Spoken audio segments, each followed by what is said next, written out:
Hello students, welcome back to detail study. आज हम करेंगे let's practise chapter number 7 from book mathematics बस class 8।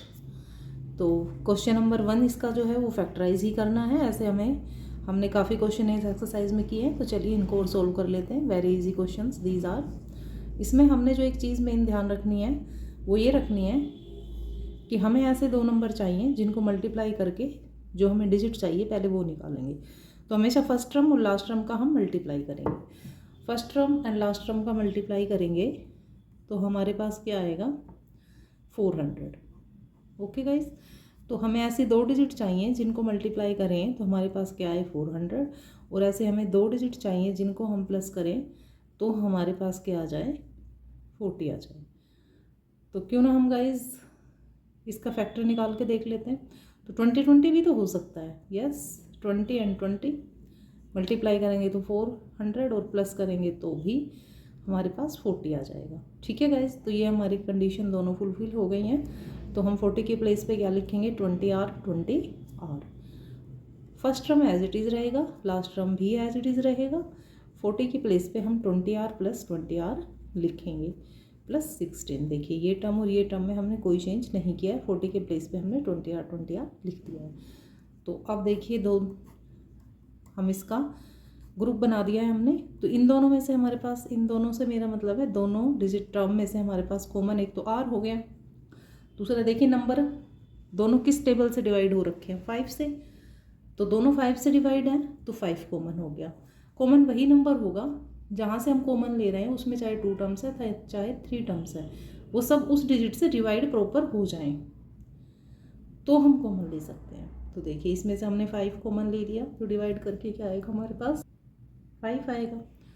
5 और R एक बाहर चला गया, एक अंदर बच गया। इस 20 को 5 से डिवाइड कर देंगे तो 4 आ जाएगा, और R बाहर चला गया तो हमारे पास 5R प्लस सिंगल 4 बच जाएगा। अब इसमें से हमारे पास देखिए कोई वेरिएबल कॉमन इस कंडीशन में नहीं होता है कभी भी।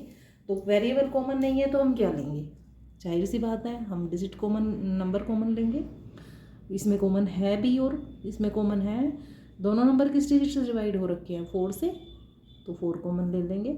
इसको डिवाइड करेंगे 5 आएगा, R का R एज इट इज़ लिखना है, और 16 डिवाइड बाय 4 तो क्या आ जाएगा 4। देखिए गाइस ये ब्रैकेट और ये ब्रैकेट हमेशा सेम आता है। जब भी आप कैलकुलेट करें तो इस चीज़ का ध्यान रखें, सेम आने चाहिए। अगर ये सेम नहीं आ रहे हैं तो आप फर्दर आपके क्वेश्चन में कोई ना कोई मिस्टेक हो चुकी है। तो देखिए इस दोनों में से हम कॉमन ले लेते हैं 5R प्लस 4, 5R प्लस 4, और जो बाहर बचता है उसको हम दूसरे ब्रैकेट के अंदर डाल देंगे। 5R plus 4 and 5R plus 4 हमारे क्या बन गए, इस क्वेश्चन के फैक्टर बन गए। ओके गाइस, चलिए इसका बी पार्ट कर लेते हैं। Part number B 25f² minus 49। तो देखिए इसमें दो ही डिजिट दिए गए हैं। 25 किसका स्क्वायर है 5 का, और f किसका स्क्वायर है f² और f का स्क्वायर है। 7 का स्क्वायर होता है 49। तो देखिए ये हमारी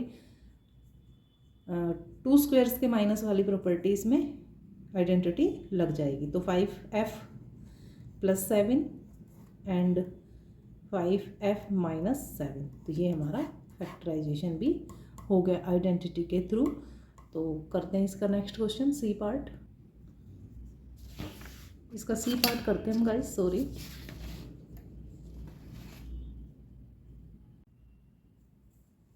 सी पार्ट में देखिए 9x² minus 12xy plus 4y square. Yes, इसमें यही दिया है। चलिए कोई बात नहीं, हमें ऐसे 2 डिजिट चाहिए जिनको हम पहले इनका मल्टीप्लाई कर लेते हैं। तो मल्टीप्लाई करके हमारे पास क्या आ जाएगा 9x² मल्टीप्लाई बाय 4y², तो ये क्या आ गया 36x² y², ये आ गया।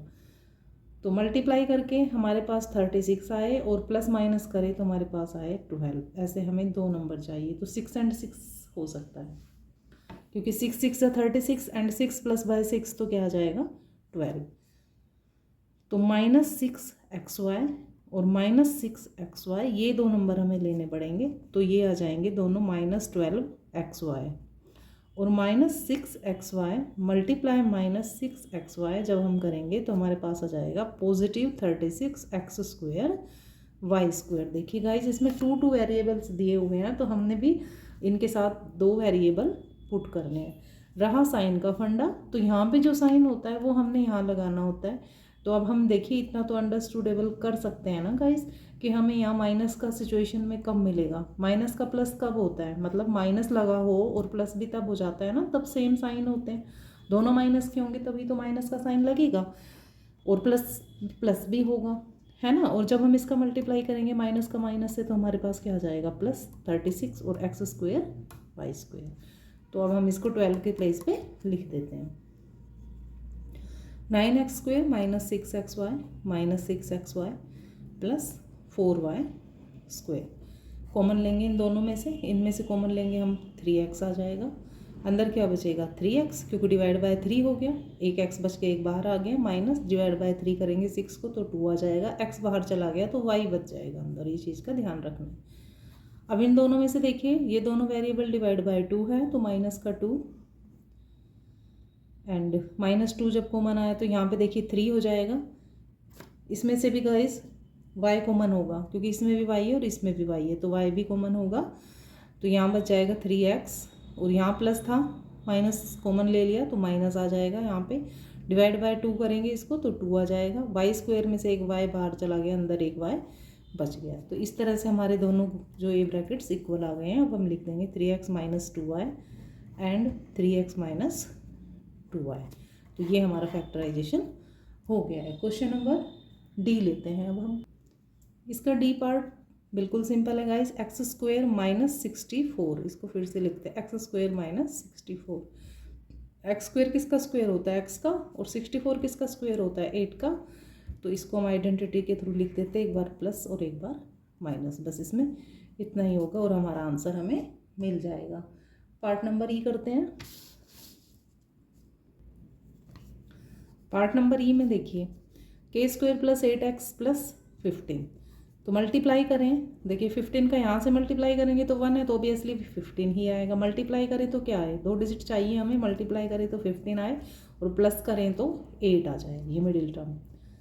तो 3 5 जा 15, 3 एंड 5 को प्लस करेंगे तो क्या आ जाएगा 8। ये बिल्कुल ही सिंपल क्वेश्चन है गाइस। के square plus 5k plus 3k plus 15, इसमें से हम कॉमन लेंगे k तो k प्लस 5 आ जाएगा, और इसमें से हम कॉमन लेंगे 3 तो क्या आ जाएगा k प्लस 5, क्योंकि 15 को डिवाइड बाय 3 कर देंगे तो k प्लस 5 एक बार लिख देंगे और बचा हुआ हम दूसरे ब्रैकेट में डाल देंगे। तो ये फैक्टर हमारा मिल जाएगा हमें। पार्ट नंबर एफ करते हैं।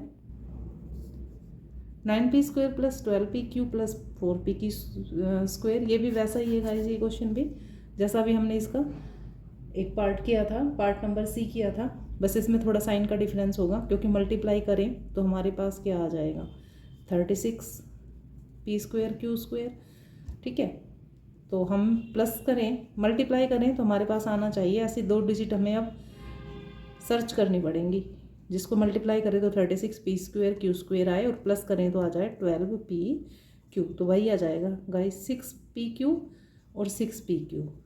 6p Q multiply 6p Q, 6p Q multiply करेंगे 36p स्क्वायर क्यू स्क्वायर, और 6p Q plus 6p Q 12p Q. देखिए तो यहाँ हम क्या पुट कर देंगे, 9p square plus 6p Q plus 6p Q plus 4q square. अब इसमें से कॉमन क्या लेंगे हम, देखिए 3 से डिवाइड हो जाएगा, दोनों में कॉमन है p, तो ये देखिए 3p प्लस 2q, क्योंकि p तो बाहर चला गया। इन दोनों में से कॉमन क्या है, 2 कॉमन है और साथ में q भी कॉमन है, तो इसका डिवाइड करेंगे 3 आएगा, q बाहर चला गया तो p बच गया। इसमें से देखिए डिवाइड बाय 2 करेंगे तो 2 आएगा, एक q स्क्वायर है, एक q बाहर चला गया और एक q हमारे पास बच जाएगा यहाँ पर ब्रैकेट में। सेम ब्रैकेट आ गए, एक बार लिखेंगे कॉमन के रूप में, बचे हुए डिजिट दूसरे ब्रैकेट में हम डाल देंगे। तो ये हमारे फैक्टर क्या हो गए, 3p plus 2q square, 3p plus 2q and 3p plus 2q। G part करते हैं इसका। a स्क्वायर माइनस 5 है माइनस 14, देखिए इसमें हम मल्टीप्लाई करें तो 14 1, यानी कि 14 मल्टीप्लाई 1 तो क्या आ जाएगा 14, मल्टीप्लाई करें तो 14 आए, ऐसे 2 डिजिट हमें चाहिए तो 7 2 जा 14 एंड प्लस माइनस करें तो हमारे पास क्या आए 5 आया, लेकिन हमें एक डिजिट माइनस की रखनी होगी, तो जो ये मिडिल टर्म के साथ साइन लगा है वही हमें बड़ी डिजिट को देना होता है। तो देखिए मल्टीप्लाई कर देंगे अब हम, तो -14 आ जाएगा, और माइनस इसका कैलकुलेशन करेंगे, इसको हम सिंप्लीफाई करेंगे तो ये क्या आ जाएगा, -2 प्लस -7 + 2 माइनस का 5 आ जाएगा। तो इसको लिख देते हैं हम 5a के स्पेस पे, -7a एंड +2a -14। इसमें से कॉमन a हो गया तो a -7, और इसमें से कॉमन हो गया हमारे पास 2, तो a -7। ये देखिए a -7 a -7 कॉमन लिख दिया, और बची हुई डिजिट दूसरे पे। तो बिल्कुल इजीली हमने ये अपना क्वेश्चन सोल्व कर लिया। पार्ट नंबर एच कर, part number H x² - 10x + 21, यानी मल्टीप्लाई करें तो हमारे पास ऐसे 2 डिजिट होनी चाहिए। इसको इससे मल्टीप्लाई करेंगे फर्स्ट टर्म लास्ट टर्म का, तो 21 ही आएगा। मल्टीप्लाई करें तो 21 आए, और प्लस माइनस करें तो हमारे पास क्या आए, 10 आए। तो यहाँ तो हमारे पास क्या चाहिए, हमें नेगेटिव माइनस का 10 चाहिए। वो तभी पॉसिबल है जब दोनों डिजिट क्या हो जाएंगे, माइनस की हो जाएंगी। तब हम उनको प्लस करेंगे तो हमारे पास क्या आ जाएगा फिर, माइनस का 10। तो यही -7 -3 हमारे पास आ चुके हैं। इनको जब हम मल्टीप्लाई करेंगे तो पॉजिटिव आ जाएगा 21। तो x² - 7x -3x + 21। तो इस फर्स्ट ग्रुप में से कॉमन x हो गया, x -7 आ गया, इन दोनों में से कॉमन हो गया -3, तो ये भी x -7 आ गया। माइनस लगेगा क्योंकि माइनस हमने कॉमन लिया है, x -7 एंड x -3। ये हमारा फैक्टराइजेशन हो चुका है ये इक्वेशन। करते हैं नेक्स्ट पार्ट। आई पार्ट कहता है p² + 6p - 16। सिंपल है गाइस, 16 आना चाहिए मल्टीप्लाई करके, माइनस का 2 डिजिट हमें ऐसे चाहिए। तो 8 × 2 = 16, क्योंकि 4 × 4 = 16 हम करेंगे, तो 4 को जब हम प्लस करेंगे तो 8 आना चाहिए, लेकिन हमें यहाँ चाहिए 6। तो 8 और 2 ये हमारे आ जाएंगे वेरिएबल। ये -2 करेंगे तो हमारे पास आ जाएगा +6, क्योंकि अगर हम जो बड़ी डिजिट होती है ना उसके साथ वही साइन जाता है जो हमें यहाँ पे चाहिए, तो इसको हमें नेगेटिव करना पड़ेगा, तभी तो ये माइनस होगा। लेकिन साइन किसका लगेगा, प्लस का। यहाँ पे भी जब हम इसको नेगेटिव कर देंगे तो ये -16 हमें मिलेगा। तो चलिए 6p की जगह पे लिख देते हैं इसको, p² + 8x p -2p - 16। इसमें से कॉमन लेंगे p, तो p + 8, इसमें से कॉमन लेंगे -2, तो p + 8, माइनस कॉमन लिया है तो अंदर का साइन चेंज हो जाएगा, p + 8 एंड p - 2 एक बार लिख देंगे हम। इसी के साथ हमारा फैक्टराइजेशन हो गया इस क्वेश्चन का। नेक्स्ट पार्ट करते हैं। 16x³ - 36x, देखिए 16 4 का स्क्वायर हो जाएगा, और 36 6 का स्क्वायर हो जाएगा 6 का। x³ भी और x1 ये किसी के स्क्वायर नहीं होंगे, तो हम क्या करेंगे, x कॉमन ले लेंगे, अंदर बचेगा 4x² - 6 36। तो इसका फैक्टराइजेशन अब हो जाएगा, 4 किसका स्क्वायर होता है, 2 का, और x² होता है x का, -36 होता है 6 का स्क्वायर। अब देखिए इसको एक बार प्लस में लिख देंगे और एक बार हम इसको माइनस में लिख देंगे, तो ये हमारा क्या हो जाएगा इस क्वेश्चन का फैक्टराइजेशन सिंपली तरीके से। तो क्वेश्चन 1 हमने पूरा कर लिया गाइस। अब क्वेश्चन नंबर 2 करते हैं। देखिए यहाँ पे कोई वेरिएबल नहीं है, तो 1 ले लेंगे, 1 को 30 से मल्टीप्लाई करेंगे तो क्या आएगा 30। तो हमें ऐसे 2 डिजिट चाहिए जिनको मल्टीप्लाई करेंगे तो 30 आए, और जिसको प्लस माइनस करें तो 1 आए। तो 6 और 5 गाइस सिंपल डिजिट है, सिंपल कैलकुलेशन है, तो इसमें कुछ भी ऐसा मुश्किल नहीं है। तो लिख देंगे यहाँ पर इसकी जगह पे हम x² - 6x + 5x - 30। जो ये साइन होता है वो बड़ी डिजिट के साथ जाएगा, और दूसरी डिजिट हमने ये देखनी है प्लस करना है कि माइनस, उसके अकॉर्डिंग उसका साइन लगाएंगे। इसमें से कॉमन हो गया x - 6, और इन दोनों में से कॉमन हो गया 5, अंदर बचा x - 6 एंड x + 5। ये हमने इसके फैक्टराइज कर दिए। डिनोमिनेटर में हमारे पास था x -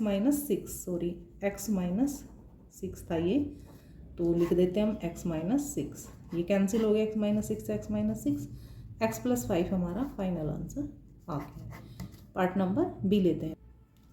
part number B, y² - 14y + 14 upon में y - 7। तो देखिए इसका फैक्टराइजेशन कर लेते हैं। सबसे पहले इसका फैक्टराइजेशन हम कैसे करेंगे, हम मल्टीप्लाई करें तो हमारे पास आना चाहिए 40, ऐसे ही हमें 2 डिजिट चाहिए, और जिनको प्लस करें या माइनस करें तो क्या आ जाए 14। तो गाइस सिंपल है, 10 4 = 14, तो इसको लिख देते वाई स्क्वायर एंड प्लस 40, ये तो एज इट इज़ रहेगा। अब देखिए दोनों प्लस हो जाएंगे, 10 भी और 4 भी, लेकिन यहाँ माइनस है तो दोनों माइनस के आने चाहिए, तो दोनों डिजिट क्या हो जाएंगी, माइनस की हो जाएंगी। और दोनों को जब हम मल्टीप्लाई करेंगे तो प्लस का 40 हमें मिल जाएगा अपॉन में y माइनस 7। इन दोनों में से कॉमन क्या हो गया y, तो y माइनस 10, और इन दोनों में से कॉमन हो गया -4, तो y माइनस 10। y माइनस 10 को एक बार लिखेंगे कॉमन के रूप में, और y माइनस 4 हमारा दूसरा ब्रैकेट हो गया। डिनोमिनेटर में क्या है, y माइनस 7। डिनोमिनेटर में हमारे पास y माइनस 4 है गाइस, ये गलती से लिखा गया है y माइनस 4, तो ये कैंसिल हो जाएगा और y माइनस 10 हमें आंसर मिल जाएगा। इसका पार्ट नंबर सी करते हैं।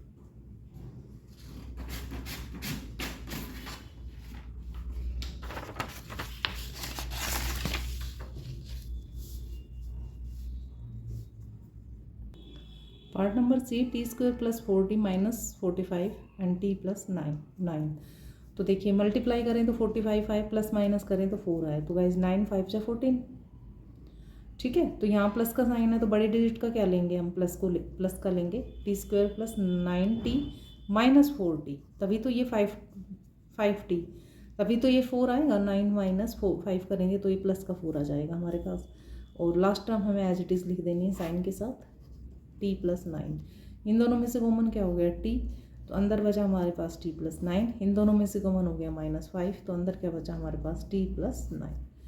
t प्लस 9 को हमें एक बार लिख देंगे, दो ब्रैकेट हमारे पास आए तो कॉमन के रूप में ले लेंगे, और t माइनस 5 ये हमारा दूसरा ब्रैकेट है। डिनोमिनेटर में हमने लिख दिया t plus 9, t plus 9 t plus 9 cancel हो गया, तो आंसर आ गया हमारा t माइनस 5, ये हमारा आंसर आ गया।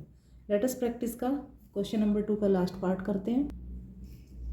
P square plus 5p plus 4 upon 4 plus p plus 4। तो इसका फैक्टराइजेशन देखिए, मल्टीप्लाई करें, यहाँ 1 है तो 4 मल्टीप्लाई करें तो हमें ऐसे दो डिजिट चाहिए कि 4 आए, और जिसको प्लस करें तो हमारे पास 5 आए। तो देखिए 4 एंड 1, 4 1 जा 4 एंड 4 और 1 5, क्योंकि प्लस है तो सारे पॉजिटिव ही रहेंगे। 4p plus 4 upon p plus 4। इसमें से कॉमन क्या लेंगे गाइस, p, तो p प्लस 4 बचेगा, और इन दोनों में से कॉमन कुछ भी नहीं है तो 1 लेंगे, तो p प्लस 4 डिनोमिनेटर भी है। एक बार लिख देंगे इस ब्रैकेट को कॉमन के रूप में, p प्लस 4 को, और दूसरे ब्रैकेट में लिख देंगे p प्लस 1, p प्लस 4, ये हमारा डिनोमिनेटर आ गया। कैंसिल कर देंगे इसको, और p प्लस 1 हमारा क्या आ जाएगा, आंसर आ जाएगा गाइस। तो इस तरह से हमने अपना लेटेस्ट प्रैक्टिस इस एक्सरसाइज चैप्टर का 7 का कंप्लीट कर लिया है गाइस। नेक्स्ट वीडियो में मैं आपको मेंटल मैथ करवाऊंगी, मेंटल मैथ के क्वेश्चन कराऊंगी इसी चैप्टर के। तो जुड़े रहिए मुझसे ऐसे ही, and cooperate me and support me also. I am waiting for your comments guys. Thank you students, bye bye.